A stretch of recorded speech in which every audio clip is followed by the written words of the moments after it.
Chino! 오빠.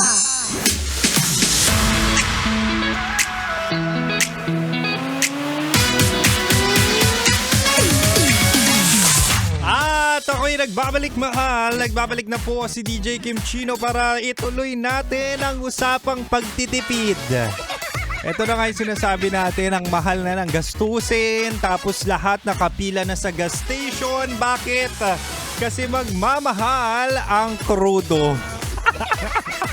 Kaya naman mahal, ito na yung tipid tips natin na kung saan dapat nating i-apply, lalo na kung may jowa ka. Kundi, baka hindi mag-work yung relasyon nyo dahil sa hirap ng buhay. Diba?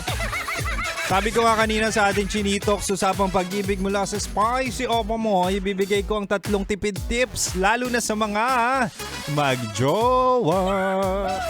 O eto na mahal, recap na tayo ah. Sabi ko kanina, unang tipid tip with jowa ay ang home date muna tayo.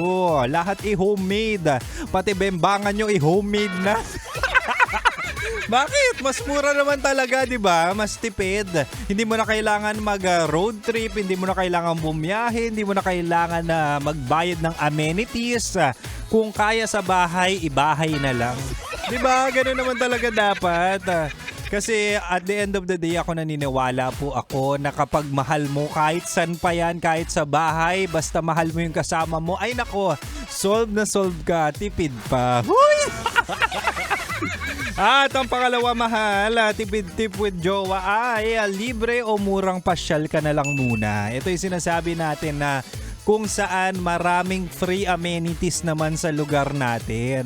Kung ikaw ay malapit sa seaside, doon kayo maglabing-labing. Diba? Ano ba, yung mga sunset watching, pwede rin naman sa parks, 'di ba? Yung mga walking distance na talaga nga namang i-maximize na natin or utilize na natin. Bakit? Kasi ang mahal ng bilihin. 'Di ba? Pwede rin naman kayo magsimba o di kaya pwede kayong mag-photoshoot. Katulad ng sinabi ko sa mga affordable and yet quality photoshoot or studios katulad ng Capture Candid Studios. Yun yung sinabi ko kanina kasi talagang tried and tested na namin yung services na yan dito sa 90.7 Love Radio Manila. Kumbaga mahal, at the end of the day, it's about budgeting as well eh. I-budget nyo yung sarili nyo, di ba? Ano pa? Ito, pangatlong tipid tip with jowa. Ang sinasabi kong budget ay shared gastusin. Kumbaga 50-50 na tayo kung mahirap na ang buhay, di ba? Hindi porket babae or lalaki or kahit anong gender mo, ikaw lagi ang nagpapa-baby at talaga nga naman jumowa ka ng ATM. Hindi, sa hirap ng buhay, kung kaya naman 50-50, di ba, share kayo. Definitely, it's something that is a healthy practice as well. Ako naniniwala ako na healthy practice ang pagbibigayan or 50-50 sharing. Because at the end of the day, kaya ka nakipag-jowa is to have a partner or partnership ang relasyon in order for you or for the both of you to work out. Diba?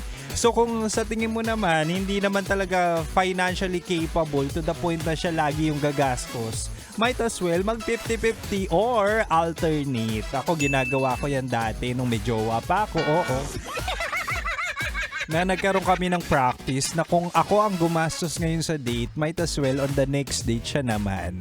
And there's nothing wrong with that. Hindi naman po na bumaba ang ego ko.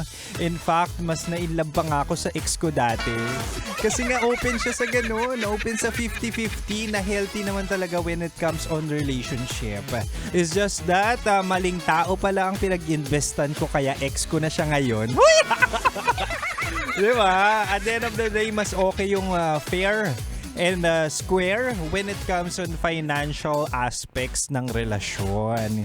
Kaya kayo dyan, kung hindi naman kayo mayaman, magtipid-tipid tayo, lalo na kung may jowa ka. Kasi pag landi ngayon, ay magastos na.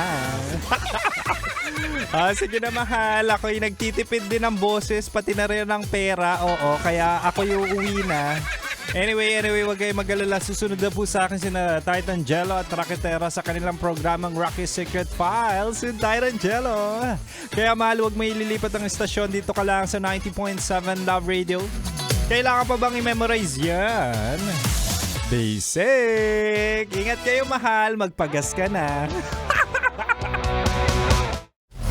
Metro's #1 Love Radio. Basic!